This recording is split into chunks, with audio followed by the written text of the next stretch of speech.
Hello everyone, मैं हूं Girish Kumar Sahu, faculty path IAS academy और पाथ टीम की तरफ से आप सभी का स्वागत करता हूं। छत्तीसगढ़ का सामान्य अध्ययन ये हमारा विषय है।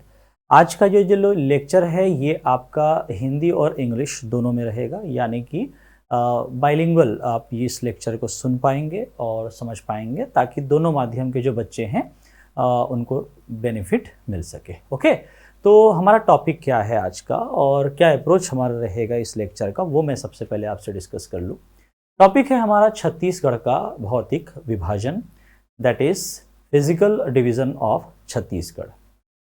ये एक ऐसा टॉपिक है जिससे रिलेटेड कई बार एग्जाम में प्रश्न आए हैं और आते रहेंगे, चाहे वो आपका सीजीपीएससी हो, चाहे वो आपका सीजी व्यापम हो। तो बहुत ही महत्वपूर्ण टॉपिक लेकर के हम आए हैं आपके सामने, और बेहतर होगा यदि आप कॉपी पेन लेकर के तैयार हो जाएं और पूरा लेक्चर ध्यान से सुने, और एक बार में ख़त्म करेंगे तो ज़्यादा बेनिफिट आपको मिल पाएगा, ठीक है ना। और किस प्रकार से कौन कौन से क्वेश्चंस जो हैं वो पूछे जाते हैं वो भी हम लोग डिस्कस करने वाले हैं। तो बहुत ही महत्वपूर्ण सेशन ये आपका होने वाला है, ध्यान से सुनिएगा। ओके, देखें, छत्तीसगढ़ का भौतिक विभाजन यानी कि आपका जो छत्तीसगढ़ की अलग अलग जो स्थलाकृतियां हैं, नदी हैं, पहाड़ हैं, पर्वत हैं, है ना, इन सब चीज़ों को हम कहेंगे इसका भौतिक स्वरूप। तो भौतिक रूप से छत्तीसगढ़ को हमने बांटा है 4 हिस्सों में। Okay, we have 4 categories in this physical division of Chhattisgarh. जैसे आपने प्रशासनिक रूप से बांट दिया 33 जिलों में, वो जो आपने बांटा या जो आप पढ़ते हैं कि 33 जिले हैं छत्तीसगढ़ में, तो जिला एक प्रशासनिक इकाई है, यानी कि this is the administrative unit. So जिला, तहसील दैट इज डिस्ट्रिक्ट, और आपका तहसील और डिवीजन, स्टेट, ये सब जो हैं ये एडमिनिस्ट्रेटिव डिविजन्स कहलाते हैं, प्रशासनिक विभाजन। हम बात कर रहे हैं भौतिक विभाजन की, यानी कि भौतिक रूप से कैसे बांटा गया है ना। तो हमने कहा कि भौतिक जो विभाजन है छत्तीसगढ़ का वो है 4। कितने? 4 हिस्सों में बांटा गया है, जिसमें हम सबसे पहले देखेंगे उसका नाम है क्या? पूर्वी बघेलखंड का पठार। ओके, क्या है नाम बताएं? पूर्वी बघेलखंड का पठार है, याद रखिएगा।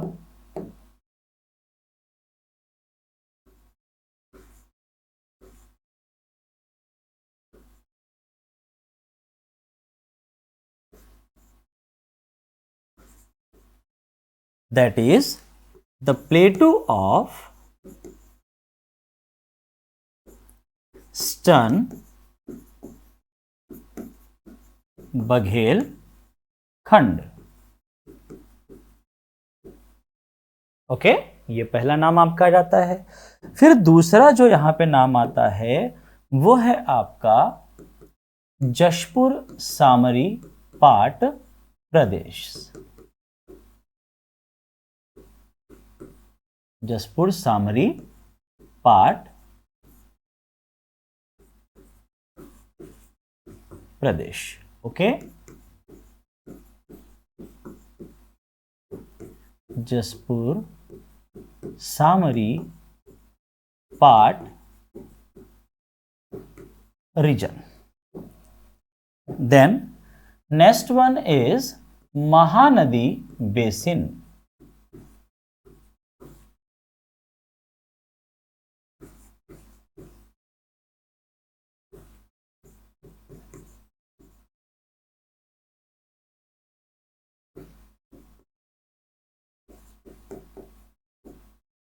Okay, then number 4 is Dandakaranya का पठार।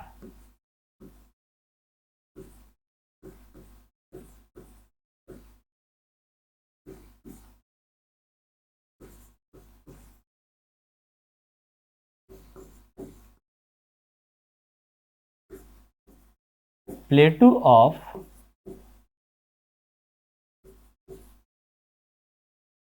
Dandakaranya. Okay, so this are the 4 categories और 4 names of the physical division of Chhattisgarh. 4 हिस्सों में हमने छत्तीसगढ़ को भौतिक रूप से बांट दिया। ओके, अब सबसे पहले यह समझते हैं कि छत्तीसगढ़ का कौन सा हिस्सा कौन से भौतिक विभाग के अंतर्गत आता है। ओके, तो उसके लिए हम चलते हैं छत्तीसगढ़ का एक मैप बना लेते हैं और वहां से ओवरव्यू लेते हैं, तो ज्यादा हमको बेहतर तरीके से चीजें समझ में आएंगी, है ना। देखें,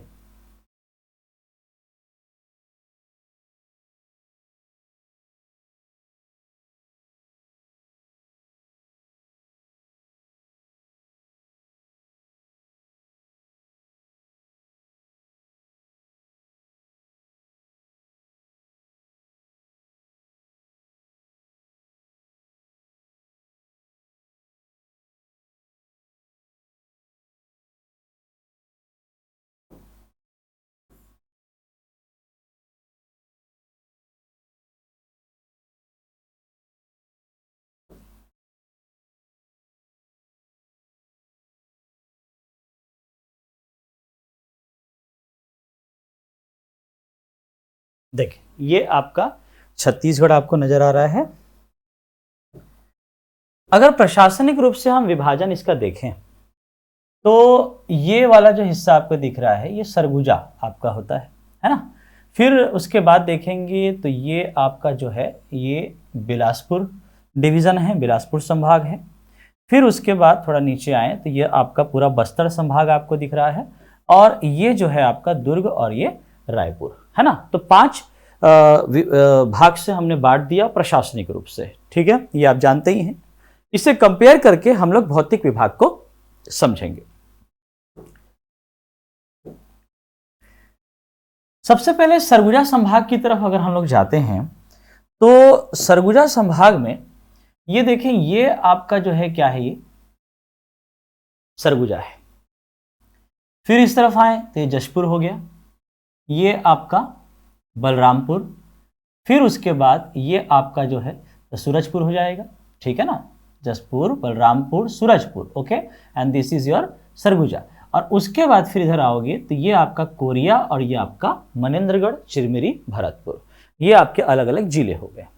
अगर हम पूर्वी बघेलखंड का पठार सबसे पहले समझना चाहें तो पूर्वी बघेलखंड का जो पठार है ये आपका कौन कौन से जिलों में इसका विस्तार है, तो आपका MCB, then Korea, then Surajpur और फिर बलरामपुर और सरगुजा। इन जिलों में हमें विस्तार मिलता है किसका, पूर्वी बघेलखंड के पठार का। लेकिन इसमें कुछ ट्विस्ट है, समझना बात को, ठीक है, कि कहां पर हमको ध्यान देना है और कहां से वो आपका क्वेश्चन उठाया जाता है, उसको समझिएगा। देखिए, पूर्वी बघेलखंड का जो विस्तार है वो आपका सरगुजा और बलरामपुर, इसके इन क्षेत्रों को छोड़कर, दिख रहा है आपको, इस क्षेत्र को आप छोड़ दीजिए और उसके अलावा ये जो आपका हिस्सा आप बच गया, यही आपका क्या है, ये आपका पूर्वी बघेलखंड का पठार कहलाता है। इतना हिस्सा समझ पा रहे बात को, है ना। पूर्वी बघेलखंड के पठार में आपका जो विस्तार यहां पर हमको मिलने वाला है वो विस्तार हमको मिला Manendragarh, Chirmiri, Bharatpur plus Korea plus Surajpur, okay, है ना, प्लस आपका बलरामपुर और सरगुजा। लेकिन इन दोनों के पाट क्षेत्र को छोड़कर, ओके, पाट क्षेत्र को छोड़कर, याद रखिएगा। फिर किसको छोड़ दिया हमने ये वाला एरिया छोड़ दिया और ये वाला एरिया छोड़ दिया। मतलब जो जशपुर जिले से लगा हुआ जो आपका सीमा पर स्थित जो क्षेत्र है ना, the region of Chhattisgarh, the region of Surguja and Balrampur, okay, which touches the boundary of Jashpur district, okay, उसको हम छोड़ देते हैं because that is the region actually known as the Pat region. Okay, so Part region is not included in the Eastern Baghelkhand Plateau physically. Okay, याद रखेंगे। तो ये वाला हिस्सा आपका पूर्वी बुंदेलखंड का पठार कहलाता है। तो छत्तीसगढ़ में देखिए, आसान तरीके से भी इसको हम समझेंगे। ये देखिए, ये आपका एक बॉक्स की तरह से भी आप बना सकते हो। तो ये हमने सरगुजा संभाग अगर ऐसे बनाया है ना, तो ये देखिए, ये वाला जो हिस्सा आपको दिख रहा है, यही आपका क्या है, ईस्टर्न बुंदेलखंड प्लेटू है।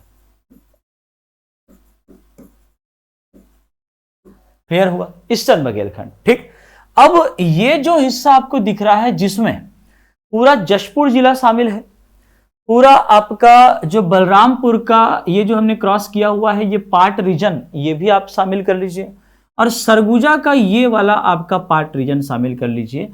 तो ये जशपुर प्लस सरगुजा और बलरामपुर का पार्ट क्षेत्र, इसको पूरा मिलाकर के यही आपका जशपुर सामरी पाट प्रदेश कहलाता है। ओके, है ना? Are you getting my point? Okay, Jashpur जिला पूरा कंसीडर करना है। क्लियर हो पा रही मेरी बातें? जशपुर जिला पूरा कंसीडर कर लीजिए। ये जशपुर जिला यहां तक, प्लस बलरामपुर चले जाइए, बलरामपुर का पकड़ लीजिए पार्ट रीजन, है ना? तो ये जो पूरा हिस्सा आपको नजर आ रहा है, यही आपका क्या हो जाएगा, यही जो है आपका जशपुर पार्ट रीजन कहलाएगा। जशपुर सामरी पार्ट रीजन इसको पूरा कहते हैं। ओके, थोड़ा मैं कलर कर दूं ताकि आपको बेहतर तरीके से चीजें विजुअलाइज हो जाएं और आपको समझ में आ जाए, है ना? पिक्चर्स बिल्कुल दिमाग में बैठा लीजिए तो चीजें बिल्कुल आसानी से याद हो जाएंगी। ओके,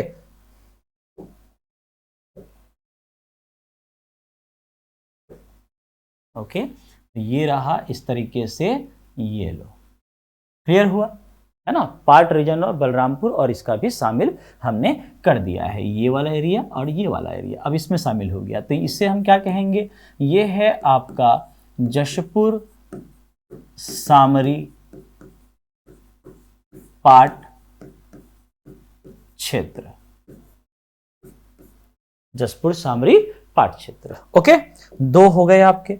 अब तीसरी चीजें समझें, देखिए, है ना? तो ये आपका यहां पर भी मैं लिख देता हूं ताकि आपको चीजें विजुलाइज हो जाए। सामरी पाट क्षेत्र है ये। ओके, अब नीचे आइए, नीचे आओगे तो देखो इसको हम क्या करते हैं, यहां पर आए पहले भाई, आपका जो अब बाकी जो हिस्सा बच गया, इसमें अगर ध्यान दें आप तो ये बिलासपुर बचा हुआ है, ये पूरा दुर्ग, ये पूरा रायपुर, पूरा कौन सा, बस्तर। ठीक, अब ये जो पूरा आपका बस्तर संभाग दिख रहा है, इस बस्तर संभाग के साथ आप दुर्ग संभाग के यहां पर जो जिला पड़ता है, नया जिला अंबागढ़ चौकी मोहला मानपुर, उस अंबागढ़ चौकी मोहला मानपुर के मोहला मानपुर क्षेत्र को पकड़ लीजिए।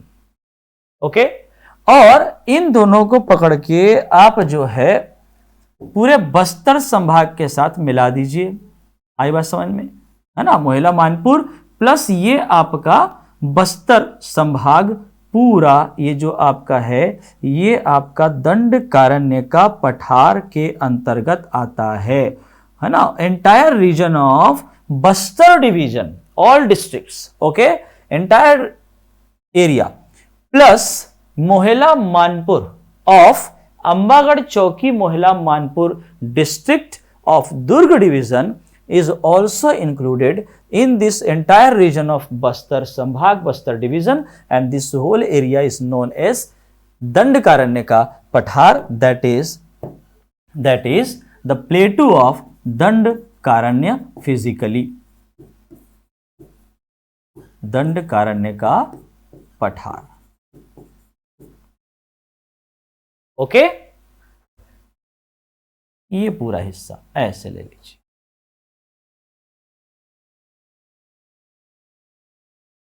डन, उसके नीचे का पूरा। तो अगर आप देखें तो पूर्वी बुंदेलखंड का पठार, that is eastern Bundelkhand प्लेटू, is located in the north region of Chhattisgarh. Okay, north region, and this is also in north region. और अगर उसको भी हम लोग थोड़ा सा कैटेगरी वाइज देख लें या ऑप्शन के हिसाब से अगर हम लोग आंसर करना चाहेंगे तो ये आप देखोगे कि ये आपका जो है ये नॉर्थ वेस्ट में पड़ जाएगा और ये आपका नॉर्थ ईस्ट में पड़ जाएगा। ओके, ठीक। और फिर आपका साउथ रीजन बोलेगा तो साउथ रीजन दैट इज दक्षिणी क्षेत्र में आपका दंडकारण्य का पठार पड़ेगा। क्या इतनी बातें क्लियर हो गई? अब उसके बाद देखिए, अब ये जो बाकी एरिया आपका बच गया ना, ये जो बाकी एरिया बचा हुआ है भाई, यही तो आपका क्या है, ये यहां से लेकर के ये हिस्सा आप पकड़ लीजिए, है ना, ये आपका महानदी बेसिन है। ये लीजिए, ये पूरा आपका क्या कहलाएगा, महानदी बेसिन। ओके,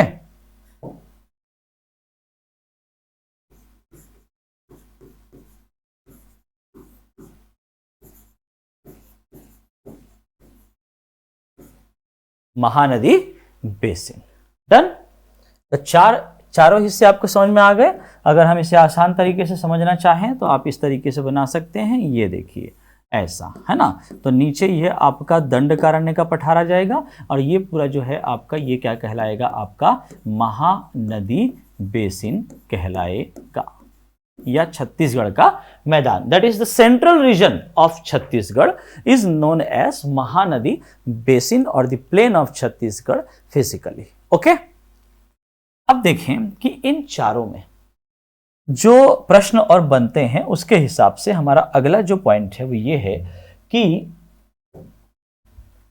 पूर्वी बघेलखंड का पठार, अगर हम बात करें इसके एरिया की, okay, so total area covered in this Baghelkhand का पठार, पूर्वी बघेलखंड का पठार, वो है आपका 21,863 वर्ग किलोमीटर।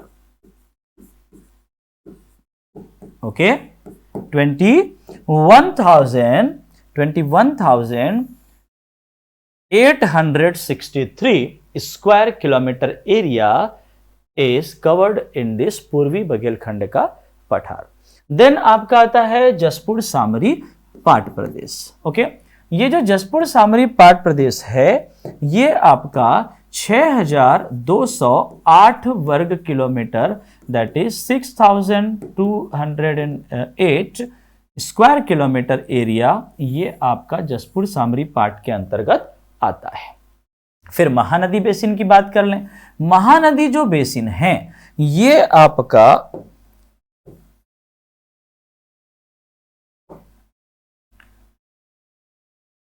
68,064 square kilometre. ओके,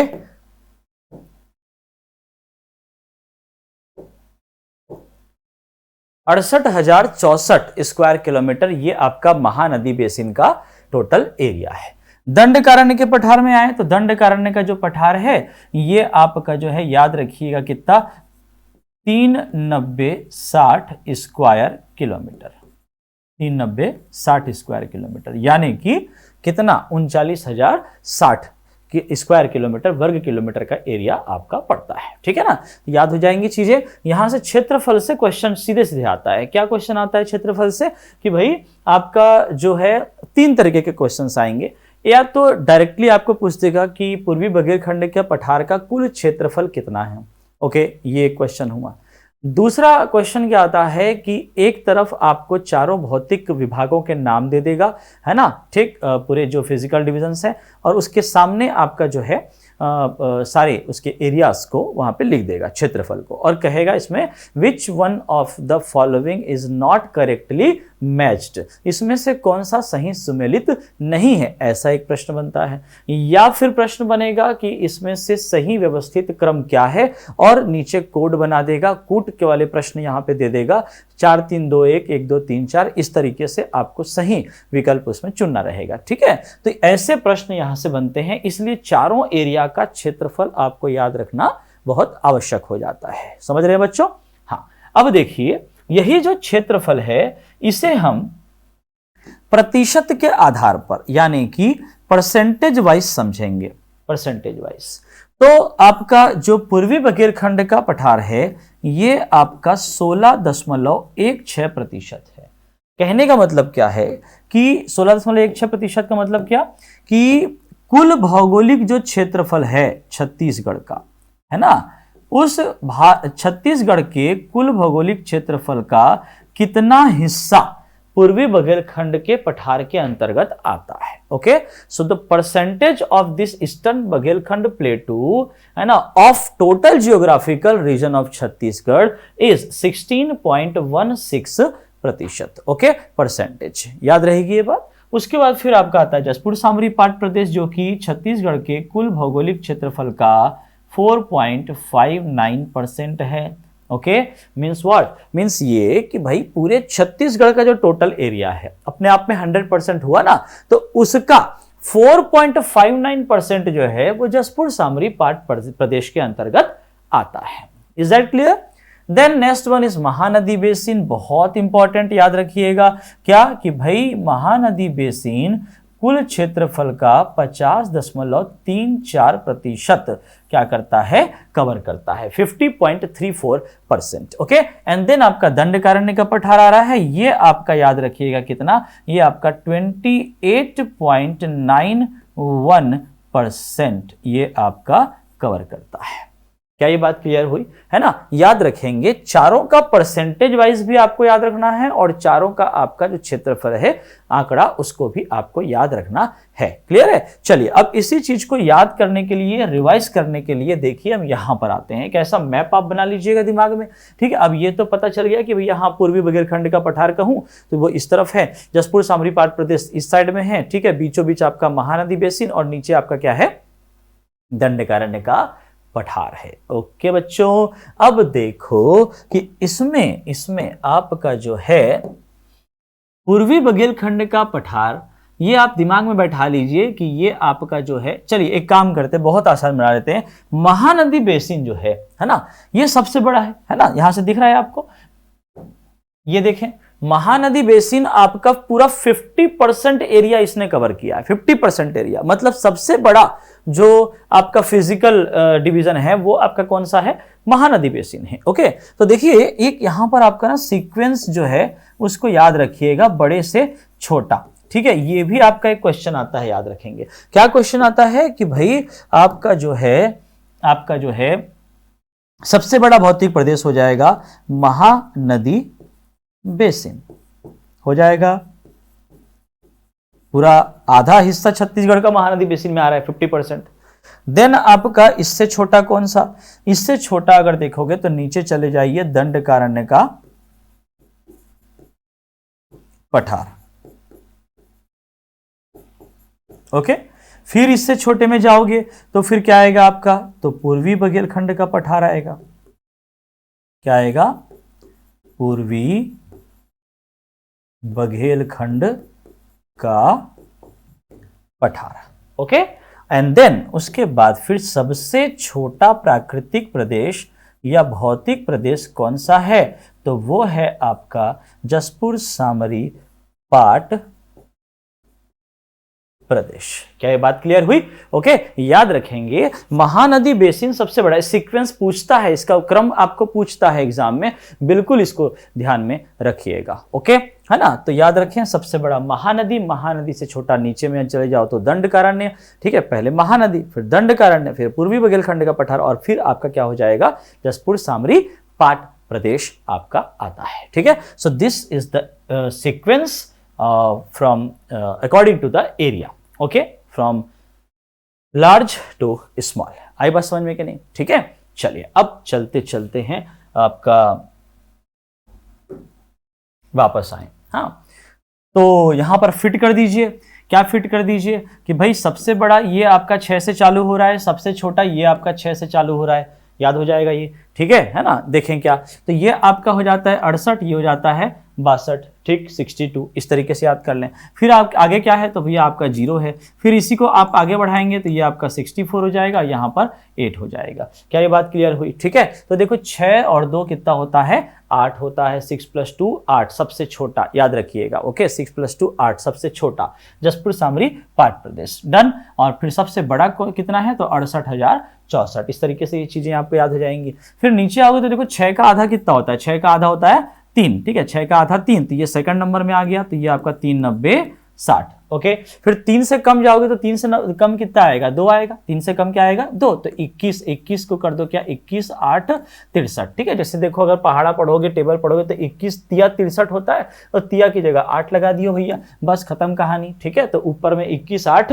63 हो गया, बीच में आपका कितना हो गया 68 0 64, और सबसे छोटा आपका 6208, सबसे उसके सेकंड नंबर पे कौन सा आ जाएगा, धन्य कारण्य का पठार, जो कि है आपका 390 60, ठीक है। ऐसे एकदम मुंह जबानी याद हो जाना चाहिए, समझ पाए बात को, हाँ, तभी तो एग्जाम निकलेगा बबुआ।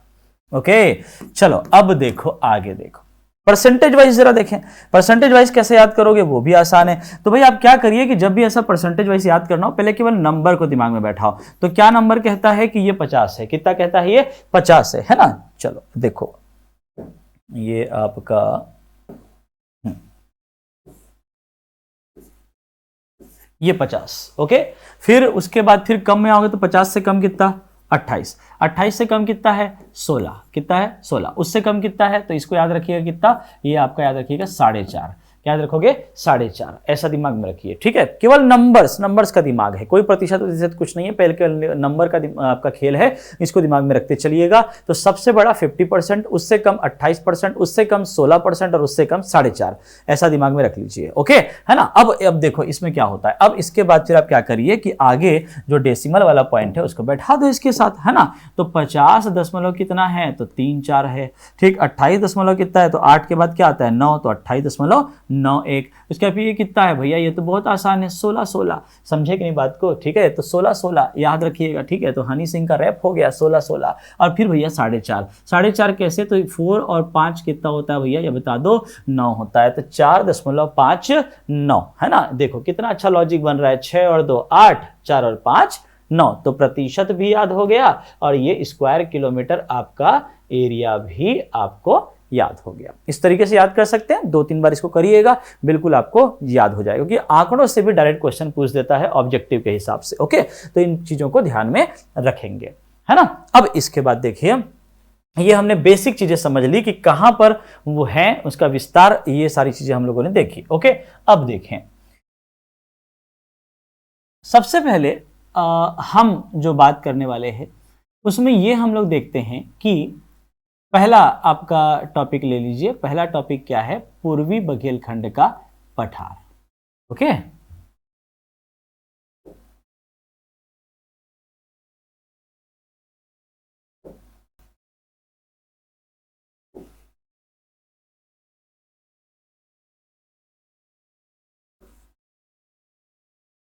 चार भौतिक विभाजन हैं, एक एक करके हम भौतिक विभाजन को समझते चलेंगे, जिसमें सबसे पहला आपका आ जाता है पूर्वी बघेलखंड का पठार, ओके। ईस्टर्न बघेलखंड प्लेटू,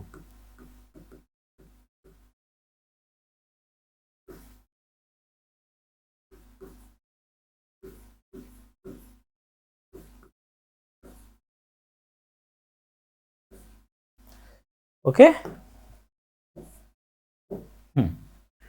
नाउ सबसे पहले तो देखिए कि जब हमारा छत्तीसगढ़ ये आपका मध्य प्रदेश का हिस्सा हुआ करता था, ओके, तब ये जो हमारा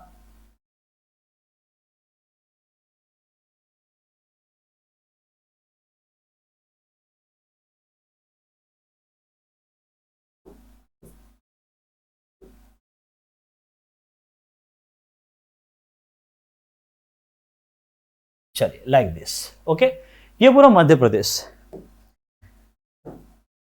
जैसे हम छत्तीसगढ़ का भौतिक विभाजन पढ़ रहे हैं, वैसे ही अगर आप मध्य प्रदेश का भौतिक विभाजन देखोगे तो ये पाओगे कि ये वाला हिस्सा जो आप देख रहे हैं ये मालवा का पठार कहलाता है।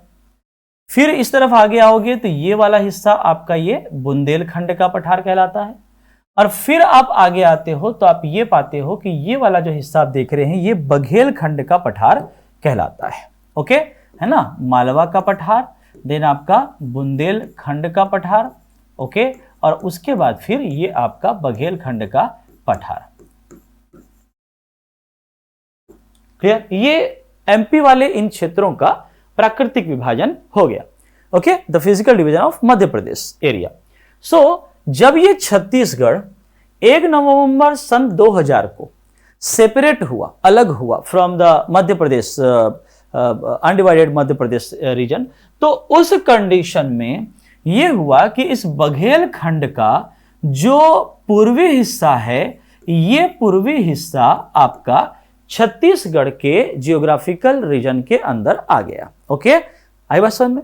तो चूंकि यह बघेलखंड का पूर्वी हिस्सा था जो यहां पर आपका आया, ठीक, इसलिए इसको हमने क्या कहा, इसको हमने पूर्वी बघेलखंड का पठार कहा। आई बात समझ में? तो इसका नामकरण जो है पूर्वी बघेलखंड का पठार, मेरे ख्याल से इसके पीछे का आपको कॉन्सेप्ट समझ में आ गया कि क्यों हम इस नाम से इसको जानते हैं। ओके, याद रखेंगे। तो बघेलखंड मेनली आपका मध्य प्रदेश रीजन, जिसका ईस्टर्न जो पार्ट है वो आपका छत्तीसगढ़ के अंदर आता है, तो उसी को हम लोग पूर्वी बघेलखंड का पठार कह देते हैं। क्या ये बात क्लियर हुई? ओके, चलिए अब इसमें हम लोगों ने क्या समझा, देखिए ये जो आपका ईस्टर्न बघेलखंड का जो पठार है या प्लेटू है ना, अगर हम इसके स्थिति एवं विस्तार की बात करें, स्थिति एवं विस्तार, तो ये याद रखें कि ये छत्तीसगढ़ का उत्तरी क्षेत्र है जहां पर इसका विस्तार हमको मिलेगा या स्थिति इसकी मिलेगी।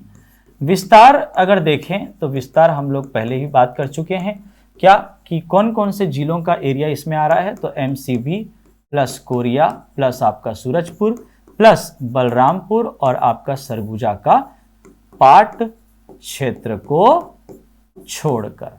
आई बात समझ में? पाट क्षेत्र को छोड़कर। याद हो गया होगा, समझ पाए बात को? तो ये इसका क्या हो गया, स्थिति एवं विस्तार। ओके, अब देखिए इसके अन्य डिटेल्स के बारे में बात करेंगे और इसके और अन्य जो उपविभाजन है उसको भी हम देखते चलते हैं।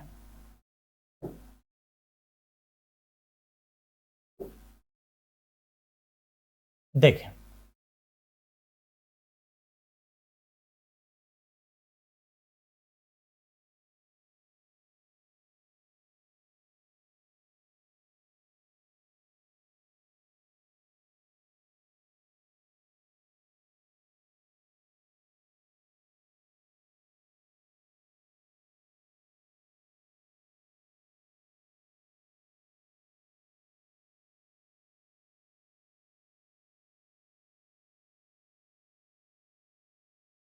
ये देखिए, अगर छत्तीसगढ़ के उत्तरी हिस्से को देखा जाए तो सरगुजा संभाग जो है उसकी स्थिति प्रशासनिक रूप से आपको ऐसे ही दिखाई देती है।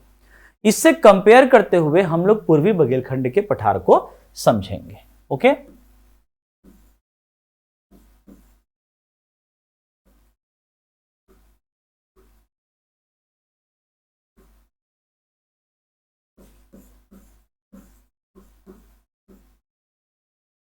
देखें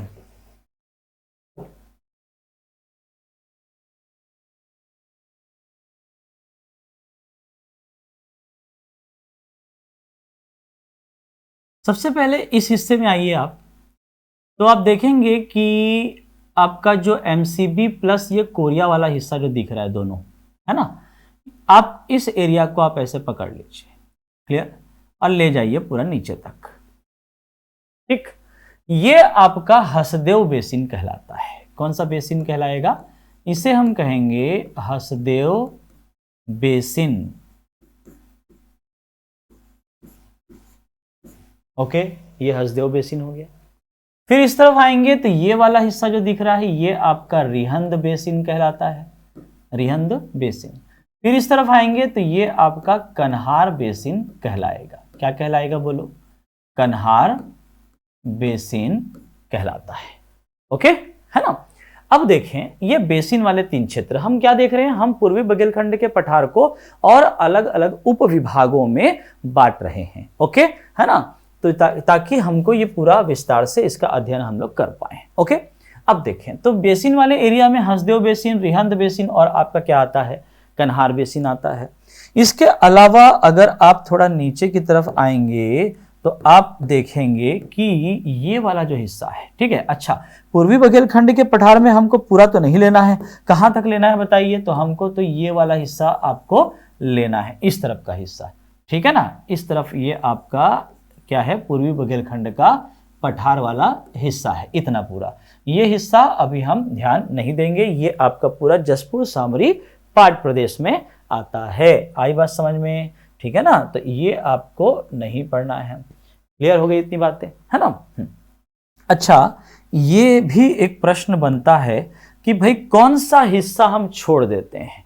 ओके, यानी कि पाट क्षेत्र जो हमने छोड़ा हुआ है, ये बलरामपुर का और ये आपका सरगुजा का, वो कौन सा क्षेत्र है जिसे हम छोड़ देते हैं? तो याद रखें, देखिए ध्यान से सुनिए, ये आपका जारंग पाट। कौन सा पाट बोलो? जारंग पाट। फिर आपका जो है, अच्छा सॉरी, पहले आपका यहां पे आ जाएगा मैन पाट आ जाएगा, ठीक है। मैन पाट के बाद आपका जारंग पाट आएगा। ओके, ये है मैन पाट सरगुजा के अंतर्गत, उसके बाद फिर ये आपका जारंग पाट, और फिर ये सरगुजा का हो गया, जिसको हमने क्या किया, छोड़ दिया। ओके, पूर्वी बघेलखंड के पठार में इसको शामिल नहीं करना है, याद रखिएगा। और फिर उसके बाद ये जो आपका जसपुर वाला दिख रहा है, इस जसपुर में आपका क्या आ जाएगा, तो इस जसपुर वाले हिस्से में आपका आ जाता है ऊपर की तरफ जमीर पाट, और ये वाला हिस्सा यहां पर आता है लहसुन पाट। क्या आता है? लहसुन पाट। और इन दोनों को मिला दूं तो ये दोनों जो एरिया आपको दिख रहे हैं, दरअसल ये पूरा आपका ये सामरी पाट कहलाता है, ठीक है। This is as for Samri. Okay, Samri Pat का ही दो हिस्सा है, लहसुन पाट और जमीर पाट। ओके, तो याद रखेंगे कि पूर्वी बघेलखंड के पठार में आपका जो सरगुजा है, सरगुजा, इस सरगुजा का जारंग पाट और आपका मैन पाट, ओके, ये आपका शामिल नहीं है। ओके, देन आपका बलरामपुर अगर आप चलोगे, ठीक, तो बलरामपुर जो है इसका कौन सा हिस्सा, तो याद रखना है कि सामरी पाट इसमें शामिल नहीं है। और इसी सामरी पाट के दो हिस्से हैं, तो ऑप्शन के हिसाब से चले जाइएगा, है ना। एक आपका लहसुन पाट और दूसरा आपका कौन सा, जमीर पाट।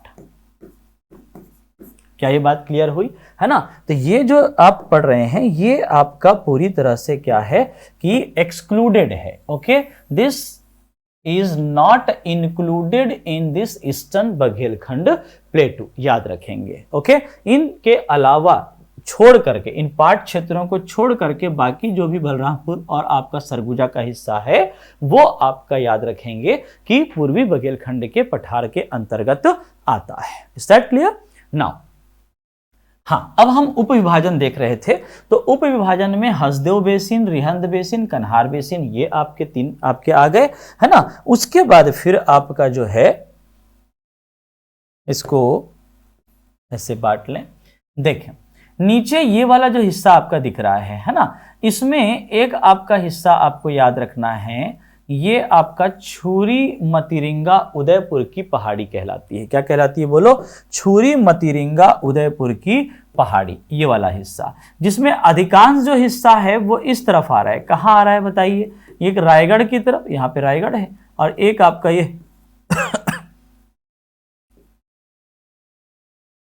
कोरबा की तरफ, ठीक है, और एक आपका इस तरफ आओगे तो ये आपका जो है जीपीएम है ना।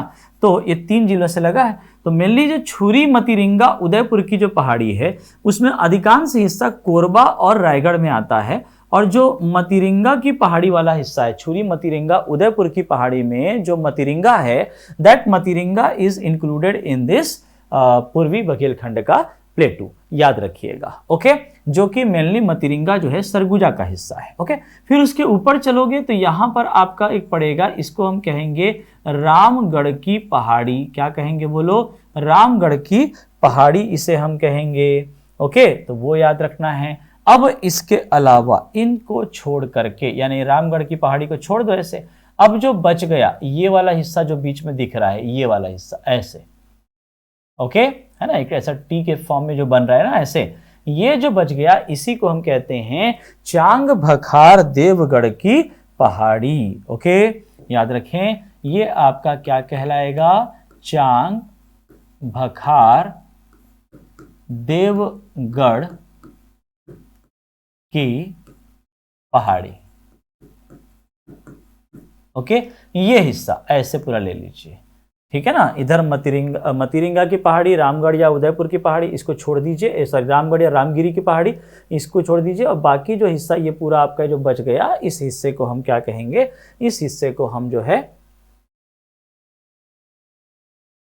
चांग भखार देवगढ़ की पहाड़ी कहेंगे। ओके, चलिए अब ये अगर समझ में आ गया है तो इसको अब मैं आसानी से आपको, देखो ये जिला आपको समझाना था, है ना। जिले के हिसाब से कंपेयर करके हम लोग क्या कर पाते हैं कि भौतिक विभाजन को समझ पाते हैं। जैसे अब रिहंद बेसिन बोला, तो रिहंद बेसिन जो है ये आपका देखो ये सूरजपुर की तरफ भी आ रहा है और बलरामपुर की तरफ भी आपका आ रहा है। ओके, ठीक। कन्हार बेसिन बोलोगे तो पूरा ये बलरामपुर वाला ही हिस्सा आ गया। अगर हसदेव बेसिन कहेंगे तो ये आपका कोरिया प्लस आपका जो एमसीबी है, दोनों जिलों में आपका इसका विस्तार मिल रहा है आपको हसदेव बेसिन का, है ना। तो इस प्रकार से इन चीजों को आपको याद कर लेना है क्योंकि वहां से भी क्वेश्चंस बनते हैं। ओके, देखो इस पूरे टॉपिक को हम लोग बड़े ही विस्तार से और आसान तरीके से समझने की कोशिश कर रहे हैं। ओके, तो पूरा ध्यान से इसको समझते चलिएगा, है ना। एक डायग्राम और बनाएं इसका, है ना, फिर उसमें हम लोग जो है क्या क्या और प्रश्न बनते हैं उनको देखते चलेंगे। ओके, तो देखिए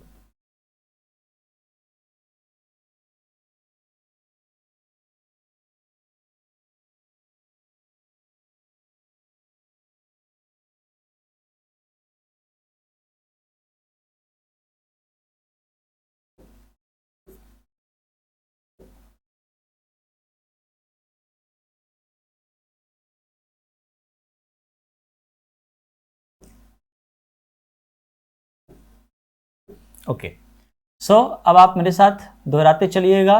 ये आपका है क्या बोले, ये आपका हसदेव बेसिन है। ओके, ऊपर यहां पर आपका रिहंद बेसिन, फिर ये आपका क्या रहा, कन्हार बेसिन। डन।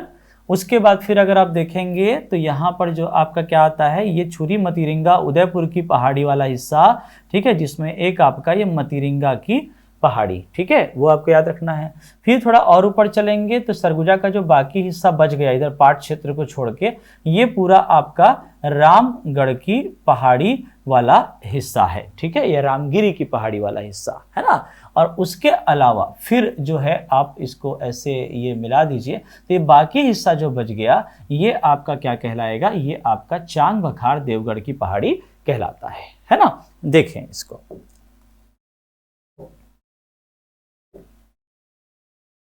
तो पूर्वी बघेलखंड का पठार जो है ये आपका यूपी से लगा हुआ है और इस तरफ आप आएंगे तो ये आपका लगा हुआ है किससे, मध्य प्रदेश से भी लगा हुआ है। ओके, मध्य प्रदेश, है ना, याद रखना है। चलिए अब देखिए कोरिया, विस्तार से देखते हैं। अब ये जो पूरा हिस्सा आपको दिख रहा है इसमें ये जो कोरिया वाला हिस्सा जिसमें हसदेव बेसिन वाला एरिया हम लोगों ने पढ़ा था, ठीक, इसमें ये देखिए ये जो पहाड़ी आपको नजर आ रही है ये है देवगढ़ की पहाड़ी। कौन सी पहाड़ी है, देवगढ़, है ना। कोरिया में, कोरिया के अंतर्गत ये आपका सोनहत तहसील में देवगढ़ की पहाड़ी पड़ता है। ओके, अब देखें कि इस देवगढ़ की पहाड़ी की खासियत क्या है। यहां से एक जो क्वेश्चन बनता है वो ये कि देवगढ़ की जो पहाड़ी है ये आपका किसका हिस्सा है। तो याद रखिएगा कि देवगढ़ की पहाड़ी जो है ये विंध्याचल पर्वत श्रेणी का हिस्सा है। Okay, this Deogarh hill is the part of Vindhyachal mountain series, Vindhyachal mountain series याद रखेंगे। और इस विंध्याचल माउंटेन सीरीज के अंतर्गत जो एक हिस्सा आपका पड़ता है वो है आपका कैमूर श्रृंखला या Kaimur range. Okay, so this Deogarh पहाड़ी is the part of Kaimur range of Vindhyachal mountain series.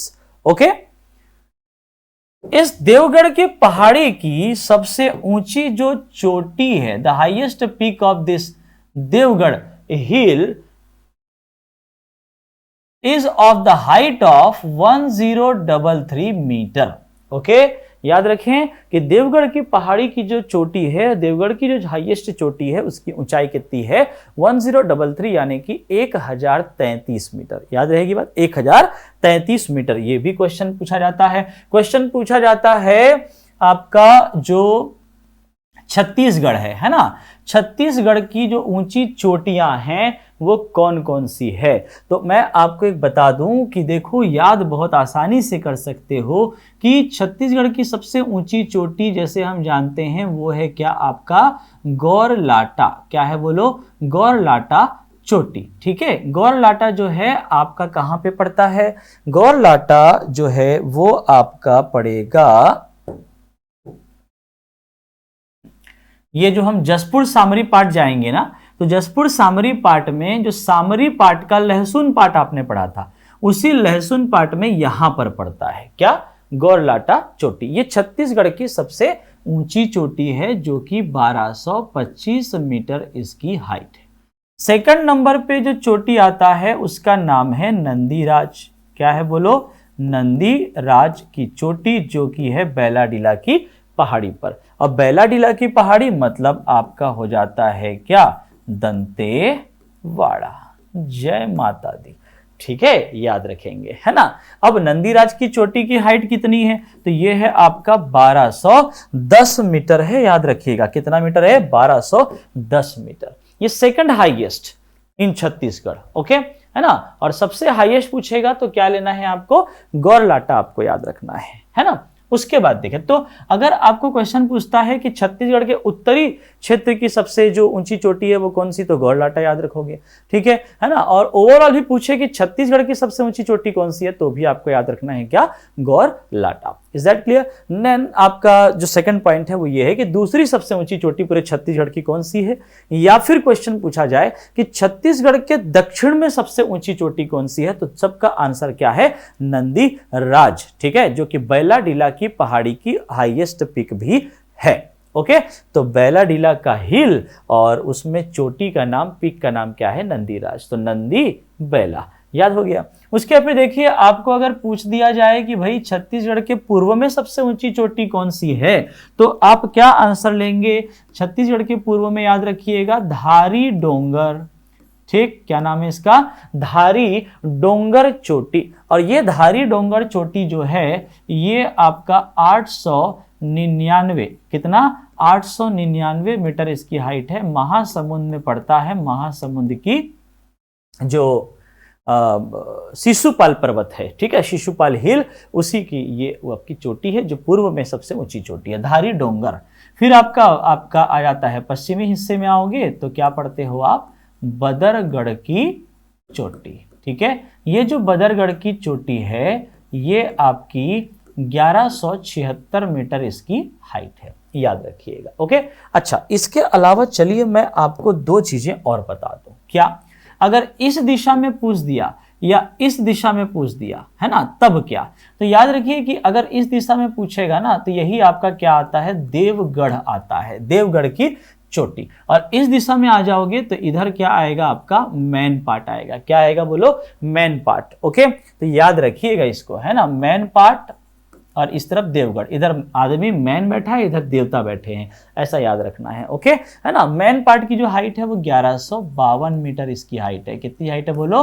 1152 metre. और देवगढ़ तो पढ़ लिए, कितना? 1033 मीटर। क्या ये बातें आपको याद हो पा रही हैं? है ना।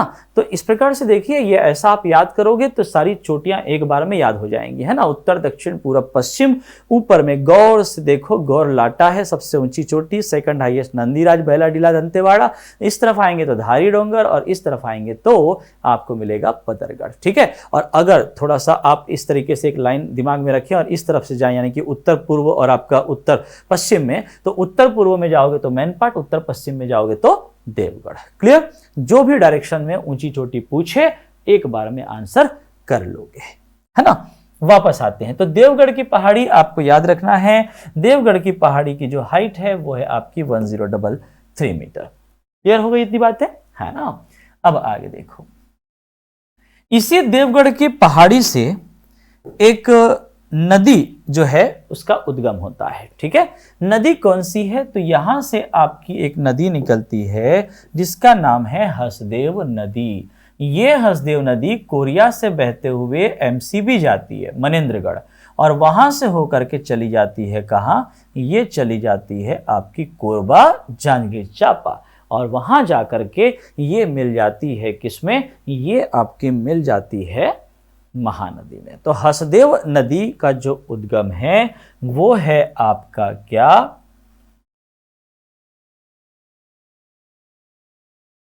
देवगढ़ की पहाड़ी।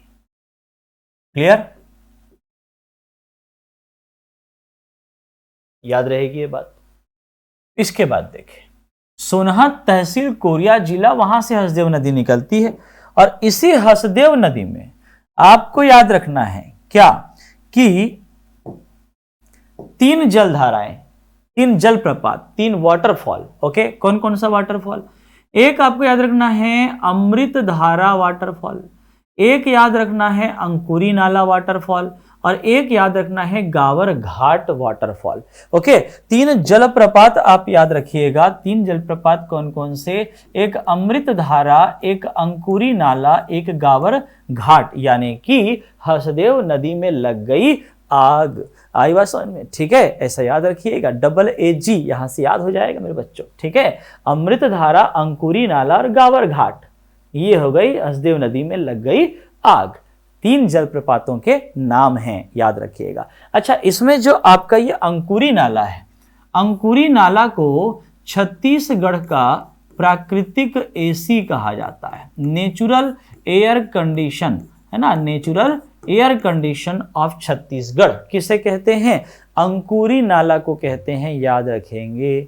ओके, फिर बढ़िए जरा आगे, भाई देखें कि इसी पूर्वी बघेलखंड के पठार में ये जो आपका कोरिया सोनहत तहसील है ना, इसी कोरिया के सोनहत तहसील में पड़ती है पहाड़ी बालम पहाड़ी। ठीक है, वो जो बालम पहाड़ी है वहीं से ही तो आपकी जो कर्क रेखा है वो आपकी किससे मिलती है, IST यानी कि भारतीय मानक समय रेखा से मिलती है। ओके, एक अक्षांश रेखा और एक देशांतर रेखा दोनों आपस में एक दूसरे को काटती हैं कोरिया के सोनहत तहसील के बालम पहाड़ी। आई बात समझ में, इतना भी याद कर लीजिएगा। इसके अलावा देखिए, ये मतीरिंगा की पहाड़ी नजर आ रही है, इस मतीरिंगा की पहाड़ी से भी एक नदी निकलेगी जिसका नाम है रिहंद नदी। ये रिहंद नदी यहां से निकल करके अंबिकापुर की तरफ से बहते हुए फिर चली जाती सूरजपुर, और सूरजपुर से फिर चली जाएगी बलरामपुर, और बलरामपुर से चली जाएगी उत्तर प्रदेश। ओके, कहां जा रही है ये, उत्तर प्रदेश चली जा रही है। ओके, और रिहंद नदी, ये कौन सी नदी है, रिहंद नदी। ठीक, ये रिहंद नदी जो है दरअसल आपका जा करके मिलती है सोन नदी में, और सोन नदी जो है वो जाके मिलती है गंगा में। तो सोन गंगा ऐसा आपको याद रखना है। क्या याद रखना है बोलो, सोन गंगा आपको याद रखना है। ठीक, जो प्रमुख नदी अपवाह तंत्र आपका यहाँ पे पड़ता है। क्या ये बात आप समझ पा रहे हैं, है ना भाई। चलिए, मेरे ख्याल से अब बेहतर आपको नजर आएगा, है ना।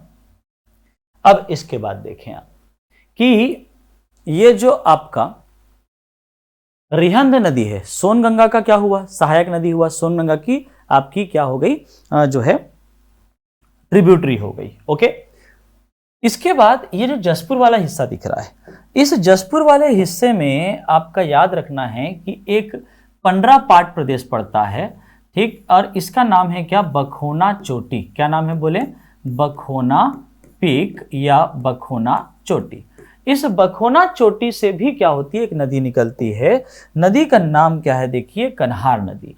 कन्हार नदी यहां से निकल करके बहती हुई जाती है आपकी कहां, ये आपकी जाती है बलरामपुर। ठीक है, जसपुर से बहते हुए कहां चली गई, बलरामपुर। अब बलरामपुर में बहते हुए ये जो आपका जो छत्तीसगढ़ से लगा हुआ है क्या, झारखंड लगा हुआ है, क्या लगा हुआ है बोलो, है ना, झारखंड। तो यहां से बहते हुए ऐसे जाएगी और फिर ये किनारे किनारे बिल्कुल ये सीमा रेखा बनाती हुई ऐसे जाती है, ठीक है, और फिर ऊपर जा करके ये आगे जो है किस पे मिल जाती है, सोन नदी में मिल जाती है। तो कुल मिला के रिहंद और ये जो है कन्हार, ठीक है, नाम लिख ले जरा, है ना। ये कौन कौन सी नदी है बोलो, ये जो नदी आप देख रहे हैं ये आपकी रिहंद नदी है, ठीक, और ये जो आप देख रहे हैं ये है आपका क्या, कन्हार, ठीक, कन्हार नदी। ये दोनों नदियां ये आपकी जाकर के मिलती हैं किसमें, सोन नदी में जाके मिलती है। सोन नदी इधर से आ रही है ऐसे, ये आपकी सोन नदी है, समझे कि नहीं, और सोन नदी जाके मिल जाती है किसमें, गंगा में। ओके, यहां पर भी आपकी 2-3 नदियां हैं, लाइक बनास नदी, नेयूर नदी, ये सब है ना, जो यहाँ देवगढ़ की पहाड़ी और एक आपका जो है ना, ये अलग अलग क्षेत्रों से होकर के 2-3 नदियां निकलती हैं, वो भी सोन नदी में जाके मिलती हैं। तो कहने का तात्पर्य क्या है कि अगर आपको ये पूछा जाए कि पूर्वी बघेलखंड का जो पठार है, इस पूर्वी बघेलखंड के पठार में आपका जो नदी अपवाह तंत्र है, वो नदी अपवाह तंत्र कौन सा है, तो याद रखिएगा सोन गंगा नदी अपवाह तंत्र। ओके, है ना, क्या याद रखना है, सोन गंगा नदी अपवाह तंत्र आपको याद रखना है ना।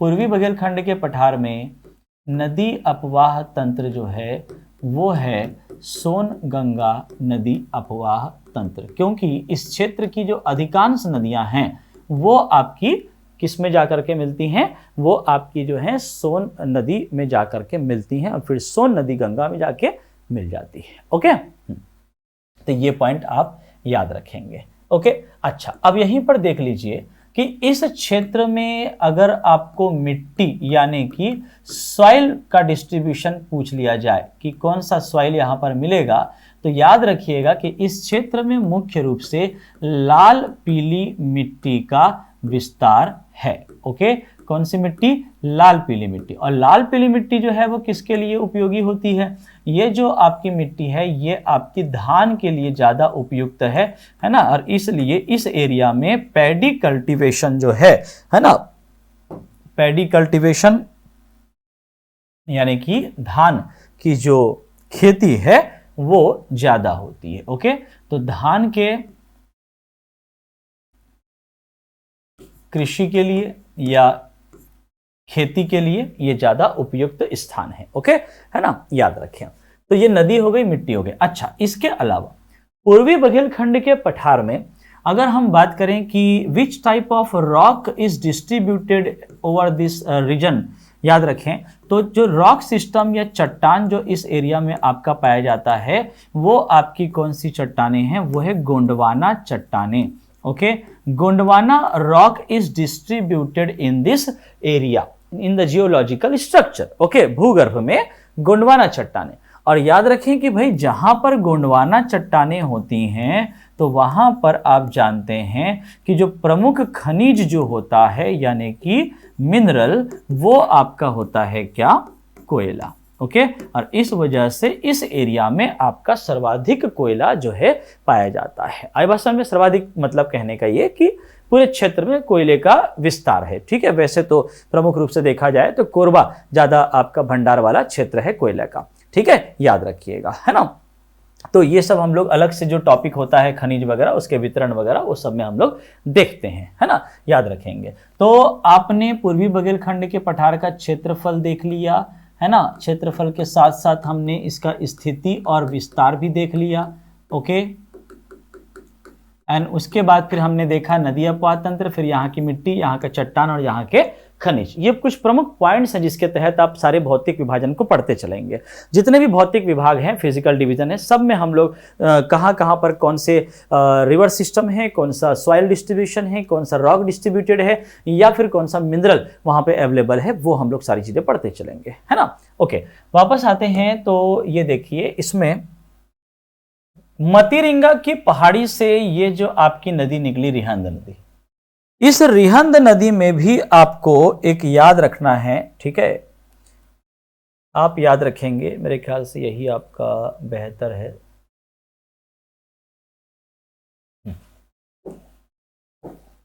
एक जलप्रपात जिसका नाम है क्या, रिहंद नदी में आपको याद रखना है रक्सगंडा जलप्रपात। कौन सा जलप्रपात याद रखेंगे, रक्सगंडा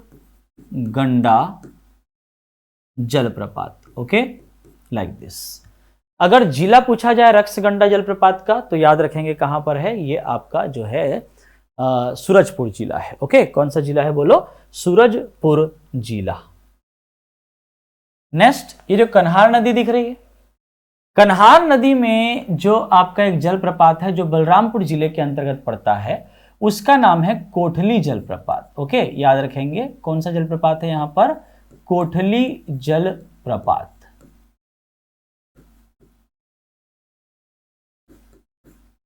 ओके, कोठली जलप्रपात। ओके, देन आपका इसी कन्हार नदी में एक और नदी जो है वो आकर के मिलती है, जिसका नाम क्या है, जिसका नाम है आपका चनान नदी। ठीक है, कौन सा नदी है ये, चनान नदी।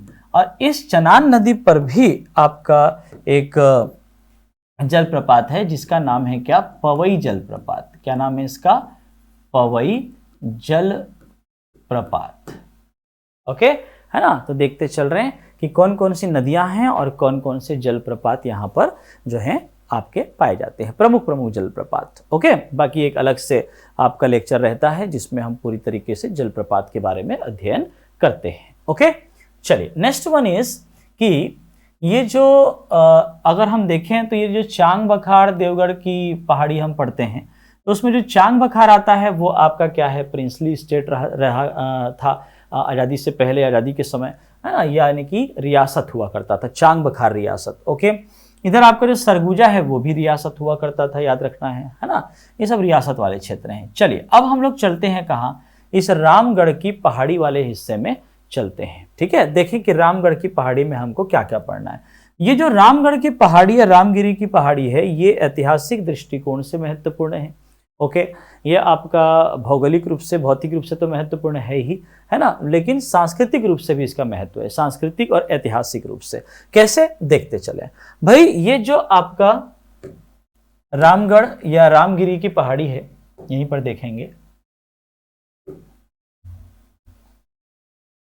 प्रश्न जो आया है इससे रिलेटेड, उसमें इसको रामगढ़ या रामगिरी ऐसा कहा गया है ना। तो दोनों एक ही पहाड़ी का नाम है, कंफ्यूज नहीं होना है ना। रामगढ़ या रामगिरी की जो पहाड़ी है, हिल ऑफ दिस रामगढ़, ये आपका सरगुजा में स्थित है। और जब इस पहाड़ में आप चढ़ें तो इस पहाड़ में आपको कुछ गुफाएं नजर आएंगी। कौन कौन सी गुफाएं हैं जरा ध्यान से समझेंगे।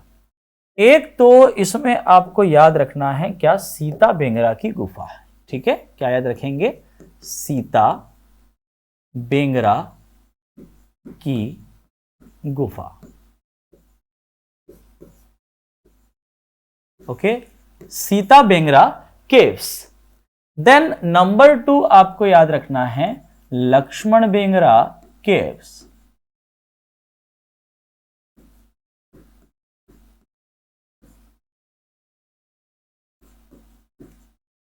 यानी कि गुफा।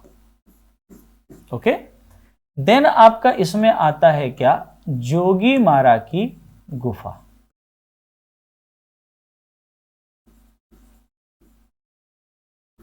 ओके, अब बात करें कि इसकी क्या खासियत है, तो ध्यान से समझिएगा। यहां से कई बार एग्जाम में आपका प्रश्न आया हुआ है। ओके, क्या प्रश्न आया हुआ है, ध्यान से समझते चलेंगे, डिटेल देखते हुए। सो नंबर 1, सीता बेंगरा की गुफा।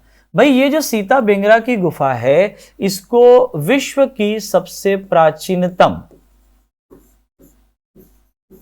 विश्व की सबसे प्राचीनतम नाट्यशाला कहा जाता है। क्या कहते हैं, विश्व की प्राचीनतम नाट्यशाला, the most ancient theatre of the world is Sita Bengra caves. अब ये कैसे, इस बात का प्रमाण हमको मिलता है, उसके पीछे पॉइंट ये है कि जो नाट्य शास्त्र के रचयिता हैं, अगर आप जानते होंगे, ठीक है, क्या कि नाटक के बारे में या इस शैली के बारे में, है ना,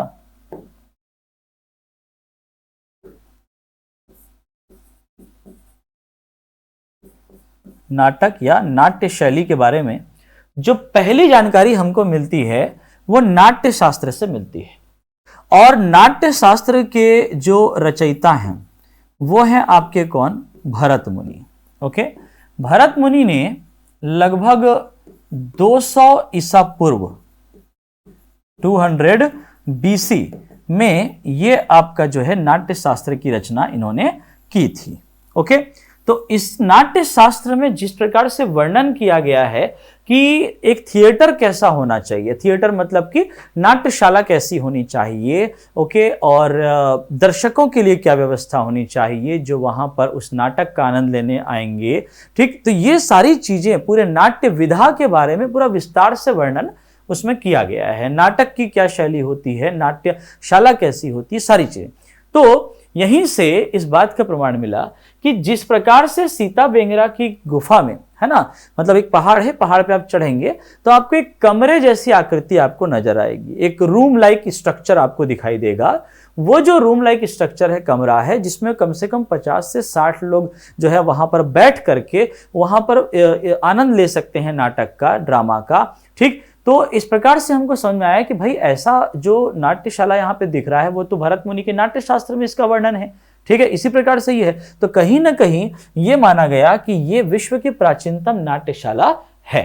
ओके, याद रखें, the most ancient theatre of the world, Sita Bengra caves in Ramgarh hills of Chhattisgarh, Surguja district. Okay, तो ये खासियत आप याद रखिएगा, है ना।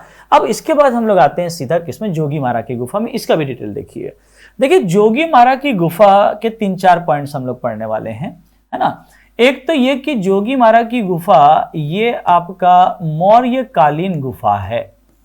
मौर्यकालीन यानी कि जो आपके चंद्रगुप्त मौर्य, बिंदुसार, अशोक, जो बड़े बड़े राजा हुए, ठीक है ना, वो मौर्य काल जब यहां पर रहा, लगभग आपका मान के चलें कि जो है 3री शताब्दी ईसा पूर्व आप कह सकते हैं, है ना, मौर्य काल यहां पर था। ओके, तो इस मौर्यकालीन साक्ष्य के आधार पर हम जानते हैं कि जोगी मारा की गुफा मौर्य काल की होगी। ओके, नंबर 2 क्या साक्ष्य मिलता है? वो ये कि सम्राट अशोक जो है, मौर्य काल के राजा अशोक, ठीक, इनका अभिलेख हमें प्राप्त हुआ है। कहां से? जोगी मारा की गुफा से। तो प्रश्न यह आता है कि अशोक के अभिलेख की भाषा क्या है जो जोगी मारा की गुफा से प्राप्त हुई है? याद रखिएगा कि यह पाली भाषा में हमको मिला है, ठीक है। अशोक के अभिलेख जो जोगी मारा की गुफा से हमें प्राप्त हुए हैं, ये आपकी पाली भाषा में लिखित है, रिकॉर्ड। ओके, इस पॉइंट को ध्यान में रखें। फिर तीसरा पॉइंट ये है कि आपका जो जोगी मारा की गुफा है, यहां पर हमें प्रणय गाथा का चित्रण मिलता है। किसका वर्णन मिलता है बताएं? प्रणय गाथा का चित्रण, प्रेम गाथा का चित्रण। ओके, और वो प्रेम गाथा किसकी है? तो ये 2 डांसर्स की है। 2 डांसर कौन? तो याद रखेंगे, एक का नाम था नर्तक देवदत्त, ओके, और नृत्यांगना देवदासी सुतनुका। ओके, तो ये नर्तक और नृत्यांगना दोनों के प्रणय गाथा का चित्रण जो है ये आपका जोगी मारा की गुफा में हमको मिलता है। क्लियर है ये बात? प्रणय गाथा का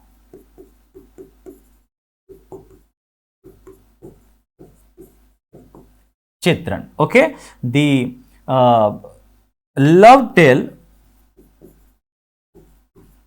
ऑफ दिस 2 डांसर्स और lovers we can say, Devdatta और देवदासी सुतनका, है ना, is depicted on the walls of Jogimara caves. Okay, ये हम याद रखेंगे, है ना भाई। तो ये हो गया। अच्छा, नंबर 4 एक पॉइंट और समझ लेंगे। जोगी मारा की जो गुफा है इसको वरुण का मंदिर भी कहा जाता है। क्या कहते हैं इसे? वरुण का मंदिर। Okay, the temple of Varun, ऐसा इसको कहा जाता है जोगी मारा की गुफा को। क्या इतनी बातें क्लियर हो गई? तो ये 3 गुफाएं जो आपको इस रामगढ़ की पहाड़ी से प्राप्त हो रही हैं, क्या ये बात समझ पा रहे हैं? है ना, याद रखेंगे। ओके, रामगढ़ की पहाड़ी से। ओके, नाउ इसी रामगढ़ की पहाड़ी का एक और दिलचस्प किस्सा है जो अब मैं आपको बताने जा रहा हूं। ओके, क्या है वो दिलचस्प बात, बड़ी इंटरेस्टिंग, जो एग्जाम में भी पूछी गई है ना। क्या क्या है देखें भाई, ये जो आपका छत्तीसगढ़ है, ओके, ये छत्तीसगढ़ के उत्तरी हिस्से से ये आपका उत्तर प्रदेश लगा हुआ है और उत्तर प्रदेश से लगा हुआ है बिहार, और बिहार में यहां पर आएंगे ये आपका पटना वाला एरिया जो कि आपको कभी क्या हुआ करता था, पाटलिपुत्र। इसी पाटलिपुत्र में शासन चलता था किसका, आपका चंद्रगुप्त द्वितीय विक्रमादित्य का। ओके, चंद्रगुप्त द्वितीय विक्रमादित्य जो हैं ये आपके गुप्त वंश के एक राजा रहे हैं। ठीक है, गुप्त काल में जो राजधानी थी ना वो पाटलिपुत्र थी और यहां पर बैठे थे चंद्रगुप्त द्वितीय विक्रमादित्य। और इस तरफ अगर आप आते हो तो यहां पर आप देखेंगे कि ये महाराष्ट्र लगा हुआ है छत्तीसगढ़ से। ओके, और महाराष्ट्र का ये वाला जो हिस्सा है जो कि आपका नंदीवर्धन या नागपुर वाला एरिया, यहां पर शासन चलता था किसका, वाकाटक वंश का। ओके, है ना। तो ये दोनों एक बोलना चाहिए कि क्या है आपके contemporary we can say the dynasty. Okay, है ना। At the same time in the different places, different regions, this dynasties rulers were ruled. Okay, याद रखिएगा। तो वाकाटक वंश यहां पे रूल कर रहा था और गुप्त काल यहां पे रूल कर रहा था। तो ये आपका चंद्रगुप्त द्वितीय हो गए और ये आपके कौन हो गए, जो है वाकाटक वंश हो गया। ओके, तो अब देखो कि भाई ऐसा हुआ कि चंद्रगुप्त द्वितीय जो है ना, इसने अपनी जो बेटी है उसकी शादी की। बेटी की शादी किससे हुई, तो याद रखिएगा कि इसके बेटी की शादी हुई है वाकाटक वंश, है ना, वाकाटक डायनेस्टी के राजा रुद्रसेन द्वितीय के साथ। ओके, रुद्रसेन द्वितीय यहाँ के राजा और सीटू भैया यानी कि चंद्रगुप्त द्वितीय गुप्त काल में गुप्त वंश के राजा। ओके, तो चंद्रगुप्त द्वितीय की जो बेटी है ना, बेटी का नाम क्या है, प्रभावती। क्या नाम, प्रभावती। प्रभावती की शादी जो है वो इससे होती है, किससे, रुद्रसेन द्वितीय से होती है। ओके, तो फिर इनका जो बेटा है प्रभावती और रुद्रसेन द्वितीय का, ठीक है, उसका नाम था क्या आपका, प्रवरसेन द्वितीय। ओके, प्रवरसेन द्वितीय। तो हुआ ये कि जब रुद्रसेन द्वितीय की डेथ हो गई, ठीक है, ये नहीं रहे, तो हुआ ये कि जो सिंहासन है वो हो गया खाली। अब जब सिंहासन खाली हो गया तो भैया फिर क्या है, फिर तो गेम ऑफ थ्रोन चलना है कि नहीं। जहां सिंहासन खाली होगा तो कोई ना कोई ताकतवर राजा उसको अपना अधिकार क्षेत्र में लेने का प्रयास करेगा। तो फिर हमारे चंद्रगुप्त द्वितीय और विक्रमादित्य, महान योद्धा, महान राजा, ठीक, इन्होंने तय किया कि इस क्षेत्र को जब तक ये जो मेरा बेटा है प्रवरसेन द्वितीय, मेरा जो नाती है ना, इन दोनों का बेटा, ठीक, ये जब तक बड़ा नहीं हो जाता है तब तक इस क्षेत्र को मैं स्वयं नियंत्रण में रखूंगा, इसको मैं अपने अधिकार क्षेत्र में अभी लेके रखूंगा। जैसे ही मेरा नाती यानी प्रवरसेन 2 जो है वो बड़ा हो जाएगा तो इस क्षेत्र को इसको सौंप दिया जाएगा, सिंहासन पे बैठा दिया जाएगा। ओके, तो हुआ ये कि अब चंद्रगुप्त द्वितीय ने बोला कि भाई मैं तो यहां बैठा हूं, मुझे यहां का कार्यभार संभालना है ना, तो फिर क्या करें। तो फिर चंद्रगुप्त द्वितीय ने याद किया किसको, अपने जो दरबार के नवरत्न हैं, उन नवरत्नों में सबसे प्रमुख नाम कौन, कवि कालिदास। आई बात समझ में, कवि कालिदास।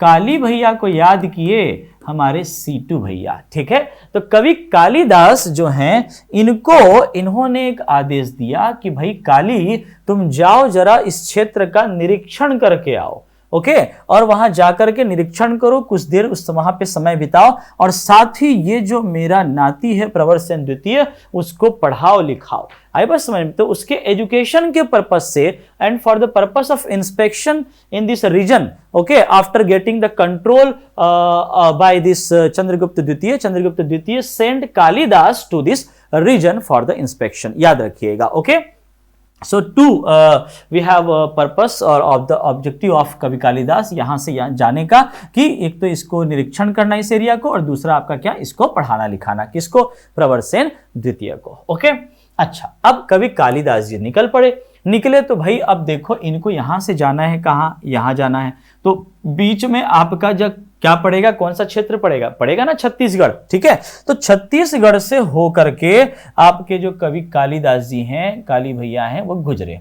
अब गुजरे तो ये कौन से क्षेत्र से गुजरे, तो ये आपका जो है रामगढ़ वाले क्षेत्र से गुजरे। आई बात समझ में, है ना, कौन से क्षेत्र से गुजर रहे हैं, ये आपके रामगढ़ वाले क्षेत्र से गुजर रहे हैं।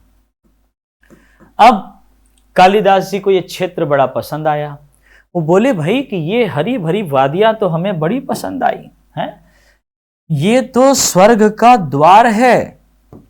ओके, रामगढ़ की पहाड़ी से गुजरते हुए कालिदास ने क्या कहा कि रामगढ़ की पहाड़ी वाले की जो हिस्सा है ये आपका स्वर्ग का द्वार है, ऐसा इन्होंने कहा। और तभी से इस क्षेत्र का नाम क्या पड़ गया, सरगुजा पड़ गया। ओके, देखें, स्वर्ग का द्वार, स्वर्ग का दरवाजा, सरग का दरवाजा, सरगुजा। क्लियर इतनी बातें, है ना। अच्छा, ये तो हो गई एक बात। दूसरी बात क्या, दूसरी बात ये कि ये जो हमारे कवि कालिदास जी हैं, इन्होंने यहां पर समय बिताया और एक रचना कर डाली। ठीक है, एक इनकी संस्कृत में एक महान रचना, एक खंड काव्य है जिसका नाम क्या है, जिसका नाम है मेघदूतम। तो याद रखें कि छत्तीसगढ़ में मेघदूतम की रचना हुई है कवि कालिदास जी के द्वारा। क्या ये बात याद रहेगी, मेघदूतम, है ना, दिस इज द कंपोजिशन और द बुक ऑफ कवि Kalidas. Okay, Meghadutam is the sectional epic, यानी कि ये एक आपका खंड काव्य है, याद रखिएगा, जिसकी रचना छत्तीसगढ़ में रामगढ़ की पहाड़ियों में हरी भरी वादियों में की गई है।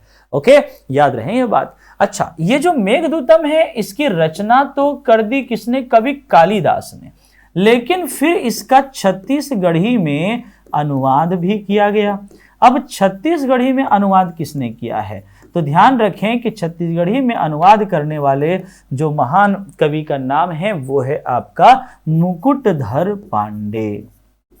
मुकुटधर पांडे का नाम आपने सुना होगा, है ना। मुकुटधर पांडे छायावाद के प्रथम कवि कहलाते हैं, याद रखिएगा, मुकुटधर पांडे। ठीक है, छायावाद के प्रमुख कवि, प्रथम कवि पूरे भारत में। ओके, तो इन्होंने जो है छत्तीसगढ़ी में अनुवाद किया है किसका, मेघदूतम का, याद रखें। ओके, मुकुटधर पांडे छत्तीसगढ़ के से संबंध रखते हैं। बालपुर जो कि शक्ति जिले में पड़ता है वो स्थान इनका, और इनके साथ दो भाई आपके बंशीधर पांडे और लोचन प्रसाद पांडे, ये प्रमुख लोग, प्रमुख व्यक्तित्व साहित्य से जुड़े हुए, है ना। इतना पॉइंट याद रखना है। तो भाई ये जो सरगुजा का रामगढ़ की पहाड़ी है, ये कवि कालिदास जी इस रामगढ़ की पहाड़ी से गुजरे हैं, छत्तीसगढ़ से गुजरे हैं, याद रखिएगा। ओके, रामगढ़ की पहाड़ी से गुजरे। ओके, पूरी कहानी मैंने आपको बता दी कि क्यों और किस प्रकार से वो इस रास्ते से गुजर रहे हैं। आई बात समझ में कि नहीं, ठीक है, तो याद रखिएगा कवि कालिदास जी को। आई बात समझ में,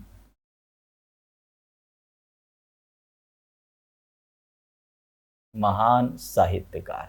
ओके, कवि कालिदास जी। ठीक है भैया, हैं, डन। चलो,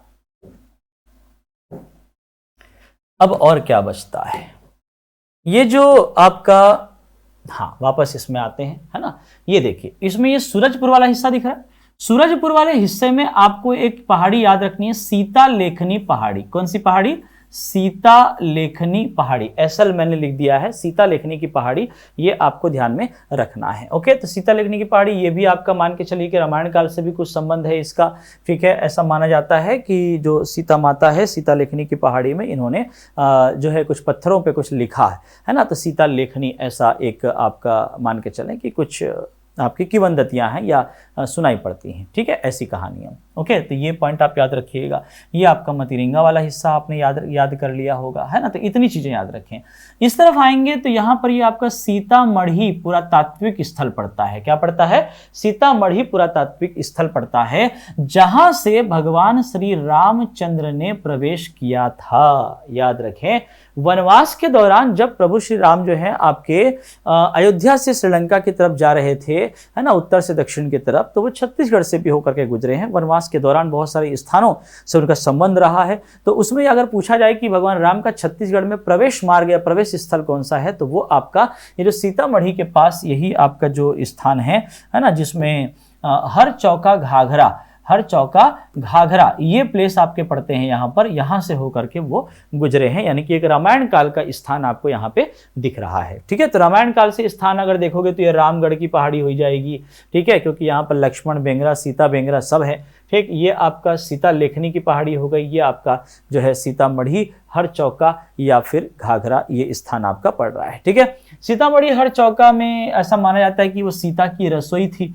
ठीक है, हर चौका है ना, चौका तो समझते हो, ठीक है, चौका बेलन वाला, ओके, वो याद रखना है। साथ ही साथ यहाँ पर हर चौक में जो है आपको देवी देवताओं के मंदिर भी मिलेंगे। ओके, तो वो आपको ध्यान में रखना है।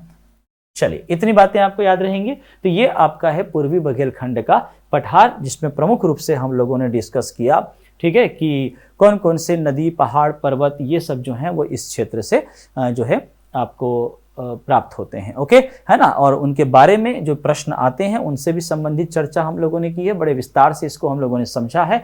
ओके, फिर किसी लेक्चर में जो है हम लोग छत्तीसगढ़ के सामान्य अध्ययन से संबंधित बातें करेंगे। ओके, तब तक के लिए ये आपका जो पाथ IAS एकेडमी का यूट्यूब चैनल है, इसको बिल्कुल लाइक करो, सब्सक्राइब करो। ठीक है, और बढ़िया अच्छा कमेंट कर दो यार, बड़ी मेहनत लगती है पढ़ाने में। आई बात समझ में? ठीक है, चलिए, थैंक यू सो मच, फिर मिलते हैं। Thank you.